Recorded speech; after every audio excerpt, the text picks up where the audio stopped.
నేను నేర్పుతాను. పట్టుకో.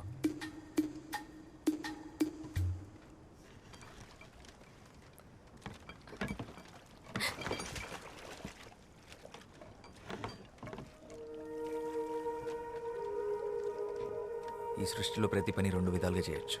ఒకటి భయంతో, రెండు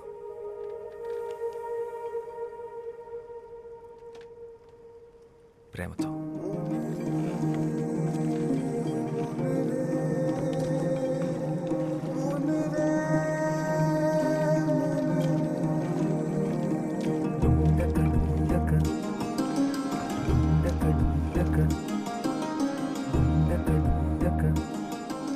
నువ్వు నాట్యం చేస్తావే అలా.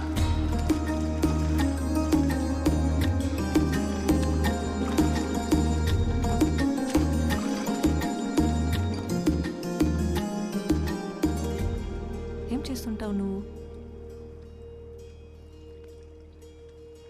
ఐఎమ్ ఎ రైటర్, రచయితను. ఏం రాస్తావు? ప్రపంచానికి చెప్పాల్సింది. మరి ఆ ప్రపంచానికి నా గురించి చెప్పాల్సి వస్తే? పాలబుగ్గలు, పసిడి చాయన పసుపు పూతగా వించిన తను, భయంతో బెదిరే పసిపాప కన్నులు, తెరచాప వంటి కురులు, శరీరం ఒక గుడి శిల్పం, నాట్యంలో నెమలి, కన్న ప్రేమని కూడా ఎరగని కన్యత్వం, బండరాయితో బంధుత్వం, దేవుడనే దురాచారం దేహాన్ని ముళ్ళు చేసిన, మనసంతా దైవత్వాన్ని నింపుకున్న,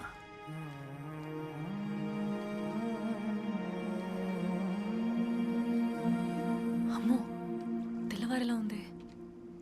నేను వెళ్ళాలి, నన్ను తీసుకెళ్ళండి. మీతో మాట్లాడుతుంటే అసలు సమయం తెలియడం లేదు.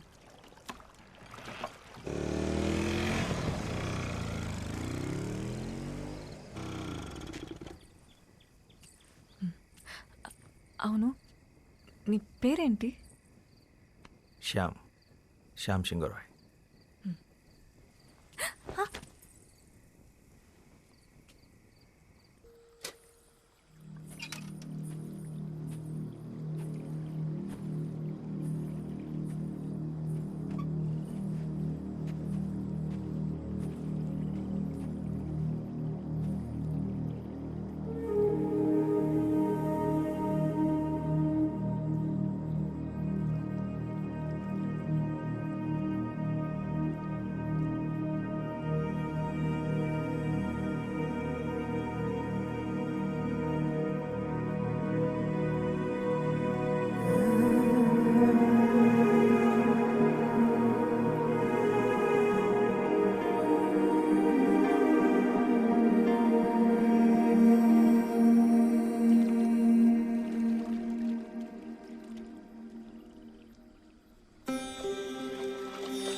నాతో వచ్చేసే రోజే.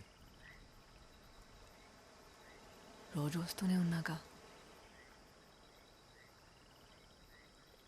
ఇలా కాదు, ఈ బతుకు నుంచి బయటికి, నా జీవితంలోకి నాతో పాటు కలకత్తా వచ్చేసి మనం పెళ్లి చేసుకొని ఒక కొత్త జీవితాన్ని ప్రారంభిద్దాం.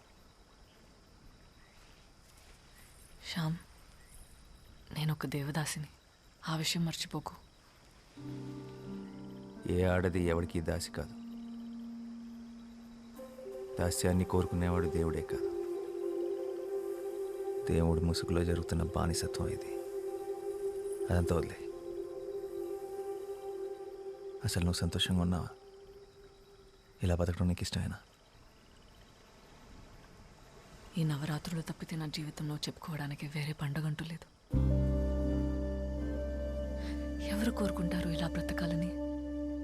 ఆగమాలను అనుసరించి కర్మాన్ని సరిపట్టుకోవడం తప్ప.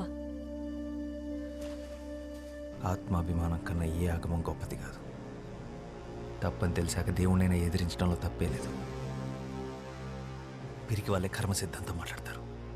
ఆయన నీ విలువ నీకు తెలియపోతే ఎలా? రెడిక్యులస్. నా విలువ ఎంతంటే ఏం చెప్పమంటావు? ఒక్క బస్త బియ్యం కోసం కన్న తల్లిదండ్రులే గుడిగాటికి కట్టేసిన ప్రాణం నాది. ఆ గుడిలో ఒక శిల్పం వెలకుడు నేను చేయను. కన్నవాళ్ళు కొన్నవాళ్ళు నిర్ణయించేది కాదు నీ విలువ.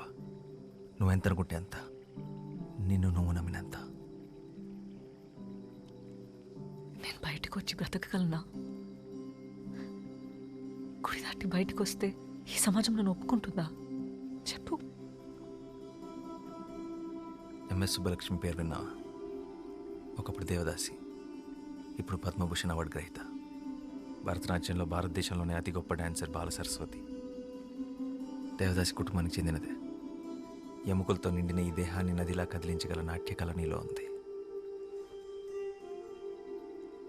నీకు నేనున్నాను, ఉంటాను. నీకు నచ్చినట్టు నువ్వు బతుకు. ఎవరికి భయపడాల్సిన అవసరం నీకు లేదు. రేపు విజయదశమి, నీకోసం ఎదురు చూస్తుంటాను. ఈ నది దాటితే మన కోసం మరో ప్రపంచం ఎదురు చూస్తుంటుంది.